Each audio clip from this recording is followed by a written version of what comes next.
Je suis tombé sur une exposition de design qui m'a surpris. Une exposition dans laquelle j'ai pris du plaisir et qui respire la justesse. Les nouveaux ensembliers, c'est au Mobilier National, et franchement, ça faisait longtemps que j'avais pas vu une exposition de design aussi maîtrisée. Elle rend hommage à une figure du XXe siècle un peu oubliée, les ensembliers. À l'époque de l'Art déco, l'ensemblier il concevait des intérieurs complets, de A à Z. Du mobilier jusqu'au choix de la poignée de porte. Aujourd'hui, on parlerait un peu plus d'architecte d'intérieur, mais avec une approche plus totale, presque scénographique. Ici, 10 studios ont reçu carte blanche pour créer et concevoir l'ambassade de demain. 10 espaces, 10 styles, 10 visions du design contemporain. Et ce que j'aime, c'est que tout part d'une typologie qu'on connaît. Un salon, une salle à manger, une chambre, un bureau, sauf qu'on n'est pas sur une maison ordinaire. Et oui, il s'agit d'une ambassade présidentielle, donc forcément, il y a un peu de budget. Les matières sont impeccables, les finitions sont irréprochables, et les gestes d'artisan d'une précision presque cérémonieuse. Ah oui, point important, tous les artisans sont crédités pour leur travail et franchement, ça fait plaisir. Mais pour revenir à notre exposition, ce qui est vraiment très intéressant, c'est que malgré cette perfection,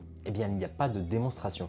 Chaque projet garde sa singularité, mais le tout reste très cohérent. C'est un véritable dialogue entre matière, technique et culture. Et même les espaces de transition sont pensés et réfléchis. Les escaliers par exemple ne deviennent plus des lieux de passage, mais des lieux de respiration. On passe d'un univers à un autre sans jamais casser le rythme et toujours avec des petites surprises à voir. Et parmi ces petites surprises, au milieu de tout ça, il y a un laboratoire de matière. Un espace dans lequel 20 artisans et designers présentent leurs recherches, leurs tests, leurs expérimentations sur la matière. C'est un moment qui ne dénote pas avec le reste de l'exposition et pourtant qui nous rappelle que le design, avant d'avoir une connotation esthétique, c'est avant tout un travail de recherche. Et qui montre bien que le design peut encore être un terrain de dialogue.